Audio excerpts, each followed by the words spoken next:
Bonsoir, everybody. Bienvenue. Je m'appelle Huw, and welcome back to the Top 14 Digest. This is your weekly short-ish podcast looking at all things Top 14. We love French rugby over here, and we love talking about it. The news, the gossip, the drama, and sometimes things that happen on the pitch too. I am not on my own. I am joined, as always, by my co-host from the Atlantic Coast, Madame Maz Mac. Bonsoir, Maz. Bonjour, Hugh. How are you? Oh, I forget. Yes, normally I in the intro for this, I'm on bonsoir, but no, it's still bonjour at this time of year. Yeah, still bonjour. Yeah, we're still light and we're still okay. Yeah. Yep, absolutely. So last week we did our predictions. If you haven't watched that podcast already, that was a slightly longer special episode of the Top 14 Digest where we gave our hot takes for every single team in the league.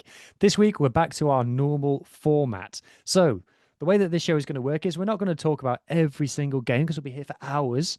So what we're going to do instead is that we're going to go through all of the results. We're going to go through our game of the week, and we have several other regular sections that we like to go through every week. And the longer you stick with us, the better you'll get to know. If you like the sound of everything that you're hearing, please subscribe to the YouTube channel. Or if you're listening on audio formats, give us a 5-star review and share a link with a friend. It really helps. So as always, Maz, for the first time in season 2 of the Top 14 Digest, we are here with the scores on 14.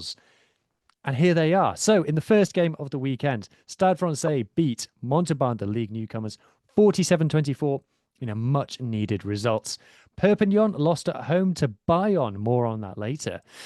Cast also lost at home. Lots of away wins in this first weekend, Maz. Very unusual. Lost at home to Section Palois, or Po to you and me. Great result for Po, one of my favourite teams.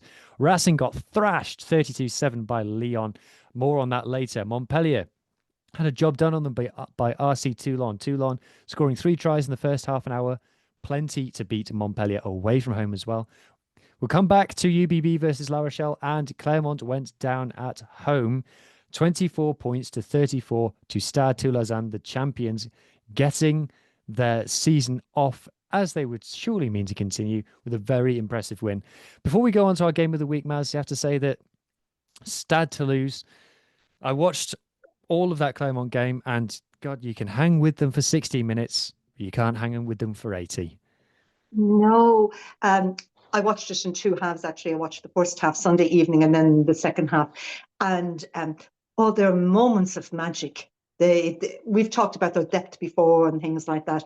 Their moments of magic were just absolutely magical. And some huge performances.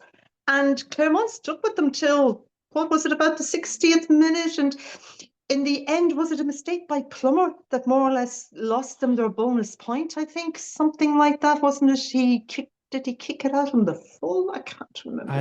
I think it was a very close, very tense game, very excited game. I love the Sunday night game for the Top 14, but I think, I won't go on about it, but I think that beating Toulouse is still against the laws of the game somewhere, because Monsieur Referee had lots of complaints towards Clermont and not so many towards Toulouse.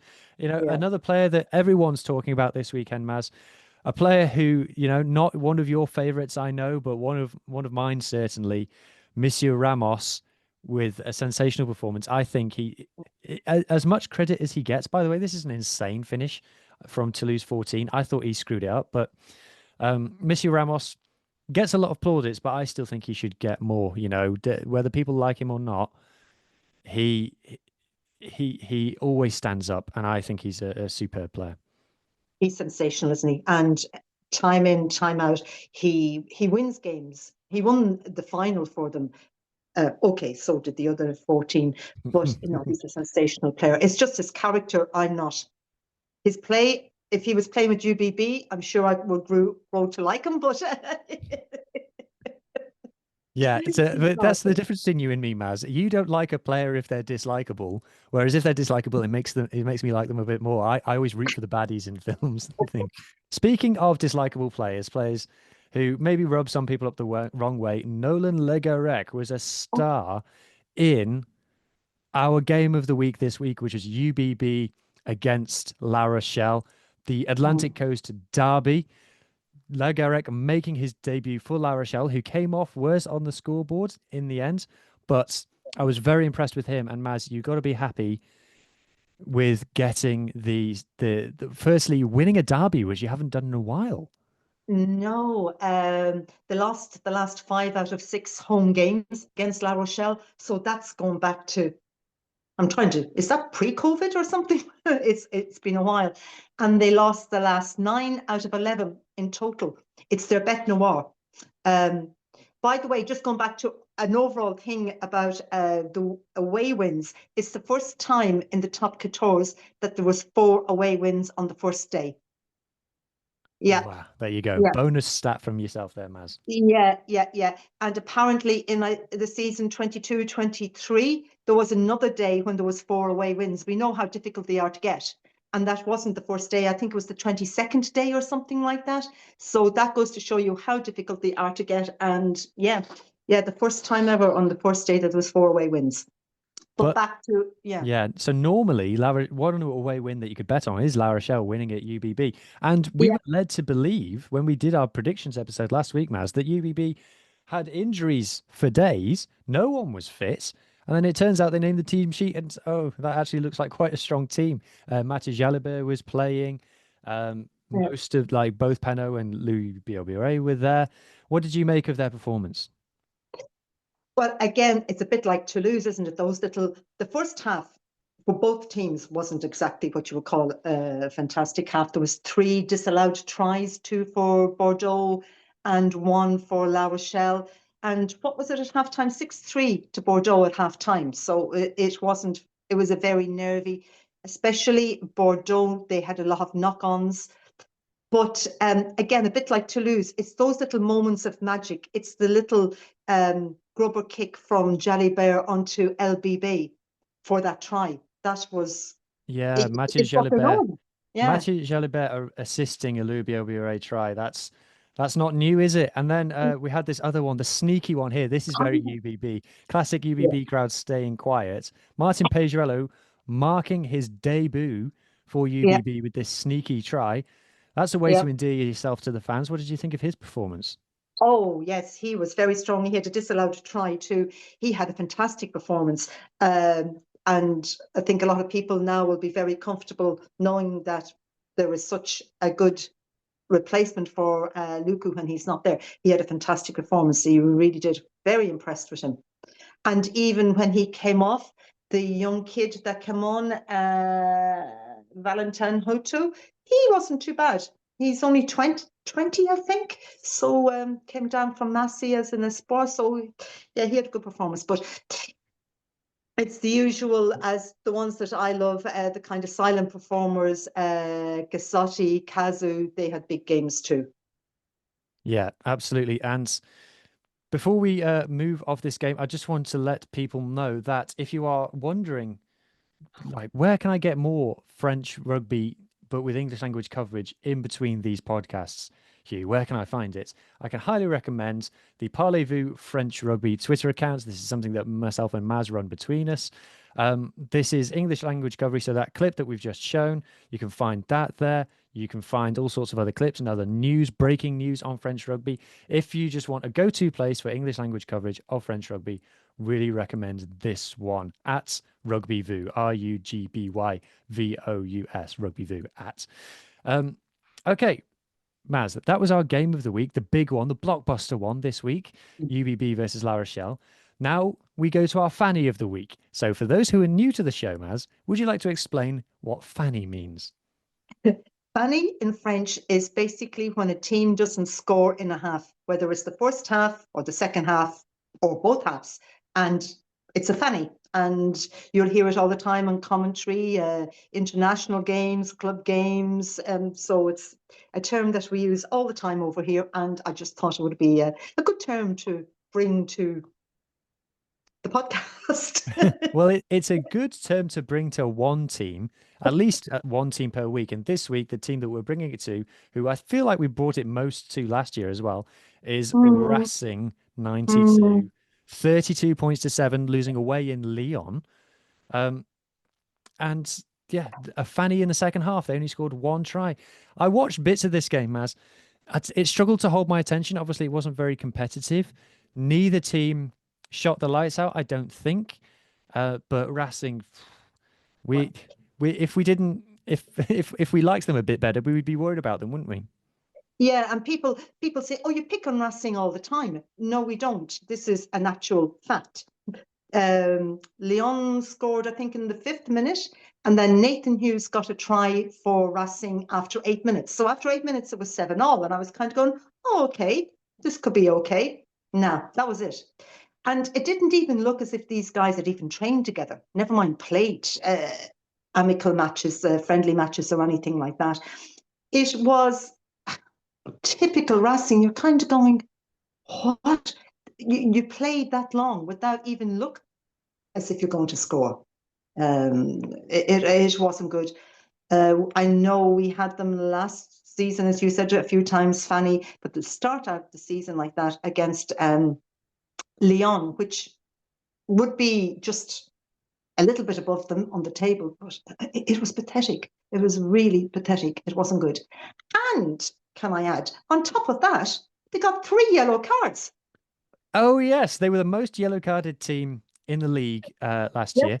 That reminds me, by the way, something I should have said earlier is that Cameron Wookie, the most yellow carded man in the top 14 last year, was excellent for UBB, I thought, on his return, Yeah. especially in the line out. I thought he was sensational. But coming Mm. back to Racing, yeah, Wookie's gone, but the yellow cards remain. Clearly, Yeah. they're the problem. 3 yellows. Yeah. And it's just Yeah. kind of why kind of yellows? Like, it's not even good yellows.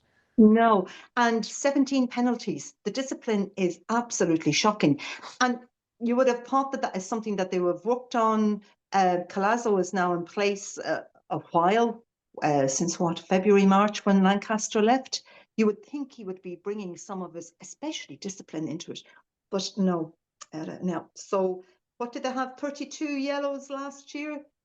Off to 3 in the first game. Off we go. Something like that. Certainly averaged more than one a game for sure. So that's the first kind of portion of the show. If you are new here and you're enjoying what you're hearing so far, please consider subscribing to the channel. If you're thinking, this is great, Huw, but it's a bit long for me to watch in just one YouTube hit, then it's available on audio platforms, Apple, Spotify, and presumably everywhere else. And if you're listening this on audio platforms, do us a favor, watch the YouTube video when you get home. That's much appreciated as well. Okay, so Maz, let's move on. Let's talk about a feature that we're bringing back that was very popular at some points last year, which is Maz Teaches French. So you've had some requests for some friends, Maz, to explain to us some of these things that people who are new to French rugby don't understand what's going on because it's in French. So what's the thing that you're going to explain to us first in episode 1, season 2? The bonus point system. Because it's not exactly the same bonus point system as in other leagues in the Northern Hemisphere. So you get 4 points for a win, in victoire, 2 points for a draw, which is a match nul. And after, it's the bonus points that actually change. You have a bonus offensive, which you get 1 point for, and that means that your team scores 3 tries more than your opponents. And then you have a bonus defensive, again 1 point, and that means that you lose by no more than 5 points. For example, La Rochelle got a losing bonus point, a bonus defensive, in the 83rd minute with the penalty. So they picked up a point. And those 1 points along the line can make a huge difference at the end of the season. It also means that a team can't have 2 losing bonus points, as in example, the URC, where you can score 5 tries and then be beaten by, I can't remember what it is. You It's can get 7 in the URC. Yeah, you can get 2 losing bonus points. You can't here in the TOP14. So Yeah, it's meant to make the game more interesting, more competitive, that you keep going until the end. For example, Montauban, until I think about the last 6 minutes, they had actually taken a bonus point of Stade. And Stade Francais, they scored a try in the 78th minute or something to get it back. So it makes teams, even if you're at the bottom end of the league, it still makes teams play all the time to try and take a point of a team or gain a point. Yeah. Yeah, the top 14 is the lowest scoring league. So if you compare to the English Premiership, the URC, or the Super Rugby, the top 14 sees lower scores than those. And it's more ironically it's more similar to Super Rugby's bonus point system, which is Mm, you know, stereotypically a high scoring league. But I like the concept of being able to, rather than get two losing bonus points, which it kind of encourages teams to not focus on defense. Super Rugby used to have that, and it's now moving away from that, and we're now seeing the English Premiership is kind of teams aren't doing defense because you can just get two losing bonus points by just going mm, all out attack. Whereas it's much harder to get an attacking bonus points in the French league, and you can deny teams it so mm, that it motivates them in a different way, and it motivates teams to be a bit more defensive. So if you're one of the people who thinks that tries equal excitements, you probably don't like it as much. But for rugby purists who watch rugby all the time, I'd say you probably find it a bit more sporting. It's mm. a bit less because you know I'm a grumpy so and so Maz. If a game's got too many tries in it, I don't like it. Yeah, so it does actually, as you say, it should kind of keep both sets of fans happy for things like that. But no, it's good, and it keeps the game going until the very last minute or the last 80 minutes plus. Yeah. So that's the bonus point system here in the top 14. Okay, tune in next week to find out what Maz is going to be explaining next week. Thank you. Merci, Madame Maz. So, moving on, the most important part of this show for people who are new to it, the most important thing that keeps us our USP, unique selling point, is le gossip. So French rugby is not just about what happens between the white lines. French rugby is about what happens all beyond that as well. And we have a regular slot every single week for the gossip and the things that are going on behind the scenes. So we struggled a little bit to find one for week one, Maz, compared to some of the absolute fire that we have gotten previously. But we managed to find one, and there's a few sly remarks coming from one side of the Pyrenees towards the other, isn't that right? Yes, there is indeed. I think it was Friday, the president or the owner, they're called the presidents here of Pau, Bernard Portneau, he did an interview, and he was asked in it about extending the contract of Emilion Gaeton. His contract is up at the end of the season. And he's attracting lots of interest from big teams, notably Toulouse, who really want him. And he said that they hadn't actually made an offer to him yet because they have to balance their books with the salary cap. Obviously, they're thinking they might have to pay him more, and they need to balance anything out before they can give him an offer. He said, and then he went on to say, unlike certain clubs that have so many international credits and on top of the salary cap and can do basically whatever they like. And he said, like over there on the banks of the Garonne, and the banks of the Garonne is Toulouse. So we had a right go at them. And he said, we do things by the book here, unlike over there. So that was really, firing shots, firing Oh, shots. oh dear, oh dear, oh dear. So there's two sides to this for me. Is Oh, that one side is that yes, we know that Toulouse got obviously their wrist slaps last year for the whole Jaminet thing. There's a video on this channel about that. I'll see if I can remember to link it in the top corner this week. So there's that side of it. Also, the important thing is that whilst there is a salary cap in France, you get credits and allowances for however many international players that you have. So Toulouse, having the majority of the international squad, therefore are allowed to spend well beyond the salary cap. So I think they're spending like 2.5 million euros more than the salary cap because of yeah, these credits and other things. But then on the flip side to that, Maz, is that according to the LNR books, last year, Poe was spending well below the salary cap. So if they're now having worries about that kind of thing, it's because they've yeah, signed a bunch of players like Julien Montoya yeah, and Facundo Issa and things like yeah. that. So if they're having to balance the books, it's because they're signing more players as well. So they're not saints. Yeah, exactly. And speaking of, it's 180,000 per player that they get. And Toulouse had 11 players last year. That's in the group of 45 that are in the French squad. So that is a lot of money. I think Pau had, was it three? I think Pau had three in it. So, Gaeton, Atis Sogbe, and Arnoux. and yeah, and the the back rower, Heshigu. Maybe they had four. But there's a meeting today of the LNR. Pontno, he's vice president of the LNR, as is Lacroix from Toulouse. He's also vice president. But a lot of the smaller clubs like Castres, Perpignan, they're also wanting to bring the number of players allowed to get the credits down to 8, which would straight away cut off maybe almost 600,000 for Toulouse. So there's a meeting today that they're trying to bring that out. And I think Jan Hubert, the new president of the LNR, I think he is also quite keen to try and bring everything down to a kind of a level. So we shall see what happens with that. Well, there you go. There you go. You know, these kind of things, I know that the whole salary cap and things like that has been a point of contention for a long time. So we'll keep an eye on what comes out of that meeting. So that's the end of Le Gossip. We're on to the Did You See That, which is a section of the show where we highlight a moment that you may have missed. And this week it is sort of maybe more on the gossip side of things again, is Stade Francais kit launch, Maz. They don't do like this in other places. So I'm a big Stade Francais kit fan, if nothing else. As you can see, I've got one behind me this week, which I should be wearing on the show next week. This is not like any other kit launches. This is not the players stood in the changing rooms for a couple of photos, is it? This is something quite else. It is, and they're one of the few clubs that go way out. This was launched in a place called the Trinquet Village, which is this kind of summer pop-up bar, restaurant, sporting area along the banks of the Seine. So you had that already.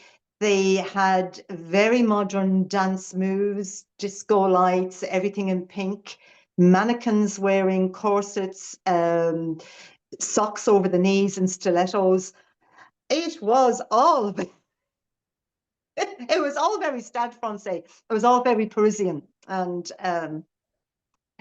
very popular by the people who were invited there. I'm sure it was, because there would have been lots of free champagne and nibbles and things like that.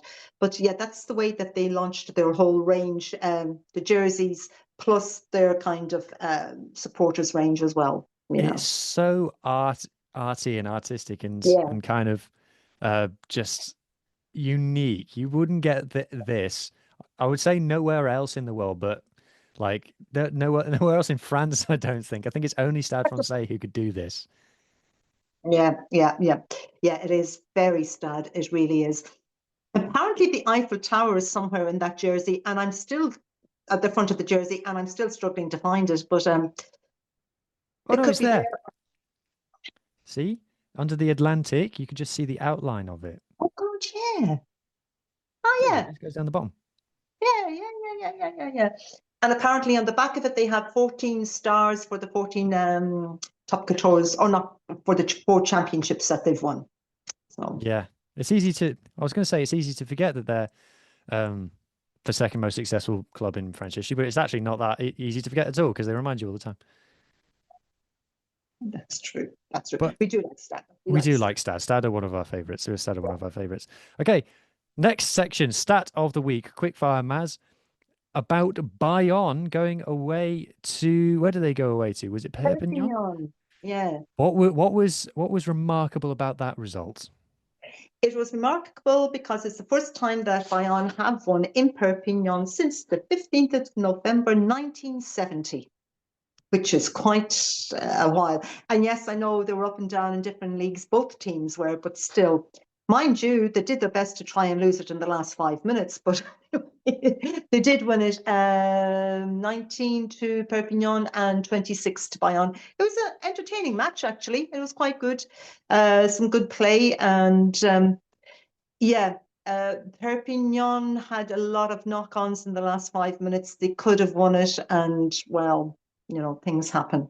But Perpignan had a few big injuries as well. Tuilagi got injured in the warm-up. I think he has a hairline fracture on his leg. And McIntyre has done his ligaments, and he's out for about 6-8 months with that. So, And we had one. We were going Perpignan, big recruitment, and they could do well, but that's 2 big players out for a long time. So, Yeah, that is it. That is a shame. That is a shame. I just realised Yeah, there would have been a Tuilagi on both sides, wouldn't there? I've only just yeah, realised that. yeah, that's what the hype was about here. People were going uncle playing nephew and things like that. But he, whatever he did in the warm up, I didn't see it. But apparently, it's some kind of hairline fracture, so he's out for. I'm reading different things, but he's out for a while anyway. So, Mm, well, okay. Yeah, it's also kind of remarkable because Bayonne barely won an away game last season. So to yeah, get 1 from 1 this yeah, season, that's already a great result for them. yeah, and especially there because it's not an easy place to go to. So, yeah, yeah, Mm, well done by mm. him. There you go. There's the did you see that of the week? Okay, before we go on and talk about the Women's World Cup and make our predictions for round 2 of the Top 14, just want to remind everybody that if you're on YouTube, you can get membership for this channel. If you look below the video, you will see a join button. If you click that, it's 99 pence per month, and that will get you access to exclusive videos. So at the moment, I'm going to lots of Women's World Cup games. And if you'd like to see my vlogs from those games, sharing my thoughts on the experience and a few things besides that, then you can do that by clicking that button. 99 pence is the lowest YouTube lets you set membership cost, and it just helps me cover the cost of running this channel. As I'm trying to bring more to YouTube this season, it's costing me more as well. So it's all about covering the cost. So merci beaucoup in advance if you hit that join button, join membership, watch those videos, and get involved. I really, really appreciate it. All right then, Maz. So, Women's World Cup time. So I was there. I was there in Oh, person to see them destroy South Africa, 57 points to 10. I I was a little bit sad because I do wish the best for South Africa women. I think their story is great and I think their progress is magnifique. But yeah, I have to say that that's as well as I've seen France women play in a fair while. yeah, yeah, they had put on a big performance, even if it wasn't against the strongest South African side. Um, they were very clinical, weren't they, when they needed to be? They were, and more big TV viewership. I think it peaked at 3.7 in France, 3.7 million watching the Yeah, women do that to South Africa. They'll be feeling a lot better going into their quarterfinal, like I said, because they've been fits and starts until then. Pauline Bourdon-Sansus came back. I think she's had 2 games in this World Cup, 2 Player of the Match awards. yeah, yeah, she was outstanding, wasn't she? They had a few doublés, double tries. Joanna Greasy, she got two, didn't she? Yep. Yes, she did. And who was the other girl that got Emily Boulard? I Ah, think she got two tries as well. So they're still having it. You were there, and sometimes you see more when you're there. And they're still having a bit of problem with the lineouts. It didn't seem to be great. not that I noticed. I did notice that South Africa's line out was particularly good. It was like watching a Swiss watch. I thought these women need to give the men a few lessons because the Ah, men's line out was a disaster. But I was yeah, impressed by South Africa's line out. I was very impressed by France's scrum because obviously the scrum is the thing that the Springboks hang their hat on, and yeah, France had them in reverse. And yeah, Swayze de Brain, the South Africa coach, said in his press release afterwards that he didn't expect to be going backwards at scrum time. So that's something that the French will be very happy about. I was very impressed with. yeah, Um, so that was kind of it. And they're just their ruthlessness. They never stopped playing. They never got bored of scoring tries. They never lost concentration. Yeah. yeah, Then it's funny because when you're sat in the crowd at women's games, there's a lot of people around you who are very new to women's rugby and like don't know the players' names and things. But I had someone behind me saying, "God, that French nine's good. She's a good player." Like, yes, yes, Pauline Bondon-Sansus is a very good rugby player. That is true. yeah, yeah, she is. Yeah, she after missing the first game because of the suspension, yeah, she really has come out flying, hasn't she? Definitely, definitely. Shame about that red card, and I have to say, it is the first time I think ever in anything that I see everybody saying that was not a red card. Never. Even yeah, the French. I haven't seen one person actually say that was a red card. Not one. So yeah, that There was was so much mitigation, so much mitigation. But anyway, the one thing that I want to talk about finally on this game, before we move off, is that I am now close personal friends with Joanna Grise and also Morgan Bourgeois. I got my photo with both of them at the game, which I was absolutely delighted about. I wanted to get my photo with Bourdain Sansus, but these two are my favourite French players. All I said to Joanna was, bonjour photo, merci. That's all I said to her. But I said to Morgan, because she was in kind of walking past the stands, and when it Okay. was at Morgan spoke English. I don't know whether Joanna speaks much English, but Morgan spoke English to me, and I said I got my photo with her, and then I said you're one of my favorite players, and then I said well done with Bordeaux as well, and she went thank you. So I think that was a nice surprise that I had an awareness of the elite Yeah. as well. Yeah, because they wouldn't be expecting that really, because as we know, it's something that's not that overly promoted. So, brilliant. Absolutely. Your two favorite players. That is just sounds fantastic. Yes, I was So, very happy. And Morgan's, I'm 6'2". Morgan's not small. She must be getting on for 5'10". really? Mm. Okay. Yeah, yeah. Oh, wow. Okay. I didn't realize.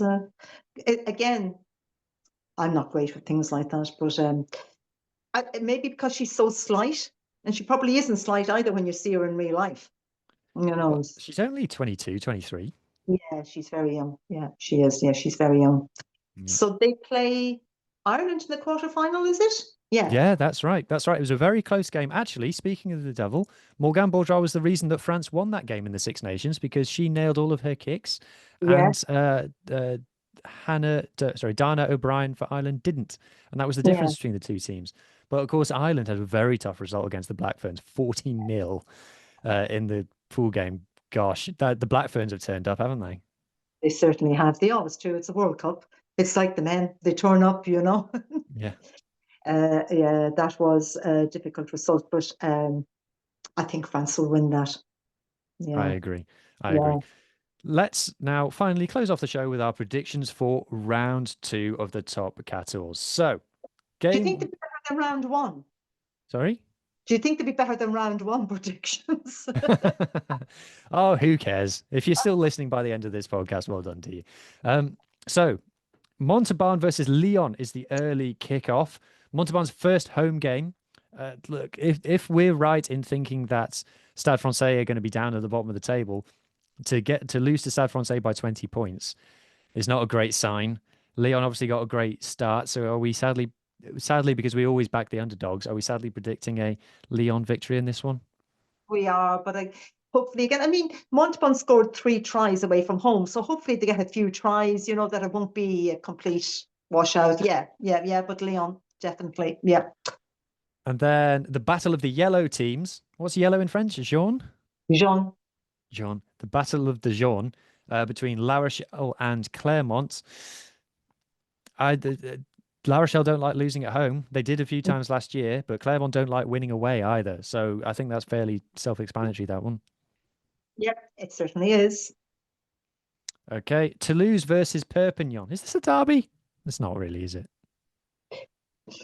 It's not that far away, but it's not really a derby. But there'll still Okay. be a few people up from Perpignan for it. Okay. So look, no prizes for picking Toulouse in this one. No, absolutely none. Bayonne versus Montpellier. Bayonne don't like losing at home either. Mm, Montpellier, we have to keep an eye on them. They, of course, were in the access game 2 seasons ago. yeah, They need to pick up some better results. yeah, but they're not going to. I don't think so. Yeah, Bayonne at home, definitely. Next one. Oh, this will be a fun one. This is good. Pau versus Stade Francais. There'll be some tries in this one. There will, and I think Poe is going to win that one. Okay. I hope so as well. I hope so. But it'll be I hope that one's televised in the UK. Remember, if you're watching in the UK or I think in Ireland, it's on Premier Sports is where you can watch the top 14. Toulon versus Castres. These are quite close together, aren't they? They're not really either. Cast is much closer to Toulouse than Toulon. Yeah, so Toulon's kind of over on its own, and Montpellier is the nearest club to Toulon. But yeah, Toulon at home. Yeah. Yeah, Yeah, an impressive win for them as away at Montpellier. Castres would then yeah. be 0 from 2. Oh, That's a bit of a shame. yeah, and I was watching that Montpellier Toulon game. And the funniest part of it was the cameraman had long lingering shots on Fabien Galti, who was in the crowd. And I mean, they were very long and very lingering. And Galti was just like, what am I doing here? Kind of look. I know he doesn't have very much emotion, but he had zero emotion, and the camera just kept going back to him. I was like, yeah. Well, who was this person who's had a few shots at Galtier in the week? Last week said that they didn't like his personality when he was the trainer at the somewhere. captain of Montauban. Is he the captain? Is he still the captain? He was the captain. Yeah, the captain of Montauban. When he played at Montpellier, Galtier was the trainer there. This is go back a few years. And he said he was an exceptional trainer and he would never fault him from training, but from a human point of view, he was completely cold. He had, according to the Montauban player and his name, and I know I should know this, and it's on the top of my head, and somebody's going to give out to me about this, but he said, human-wise, you couldn't approach him about things. He was very difficult to deal with. He didn't have any empathy towards players who might be going through a hard time and things like that. But as a trainer, he was top class. Yeah. Ah, okay. For people who are upset that we can't remember names, when we're springing questions on each other and we're talking about 14 different clubs in a different country, forgive us if we forget someone's name every now and again. Yeah, with many people on their squad, 32 at least on their squad, and then all the trainers and backgrounds. Do the maths. It can be, yeah. Yeah, and we're covering the Women's World Cup as well at the same time, which is a lot of double. So all the names have doubled. Okay, and then finally the Sunday night Cators with Robbie Knock, hopefully on Premier Sports. No, oh yeah, that is the Sun. Oh yeah, it is a Sunday night catch. Yeah, Toulon have a. Okay, yeah, Toulon Saturday night. Yeah, sorry. And it'll be with Toulon, it'll be the first Pilu Pilu of the season. I love the Pilu Pilu. Yeah. But anyway, up in Paris, Racing versus Bordeaux. UBB lost this game last season when Racing had a bit of a funny resurgence at some points. But you've got to be seeking points in this one, Maz. Come on, it's Racing, for God's sake. Yeah, and if they play anything like they played last time, Racing, and I'm sure they'll have some of their bigger names back this time, Racing too, but you still got to, at least I've got to go, UBB will win up there. Yeah, they will.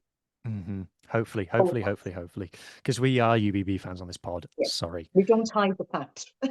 Yeah, look, we're honest about who. It's a long old season. If we're just going to pretend to be fans of everybody, it's going to be even longer. So we're just honest around here. Yeah, and I've been UBB. Oh my goodness, 2011. I think my first game for UBB. Maybe more. I think Racing weren't even invented back then. Weird. Yeah, they were named after a station somewhere on the metro at that time. Okay. Well, that brings us to a very succinct end. I hope everybody's enjoyed episode 2 of the Top 14 Digest. Remember, if you have any questions about French rugby, or if you're new here, leave them in the comments down below. We will either answer them directly or we will talk about them on the next show. So that just leaves me to say merci beaucoup, Madame Maz. Avec plaisir, Huw. Merci to everybody for listening. I hope you found this, if nothing else, thought-provoking. If you have, leave those thoughts in the comments down below. Enjoy your rugby, and I hope that everybody's team wins. Cheers.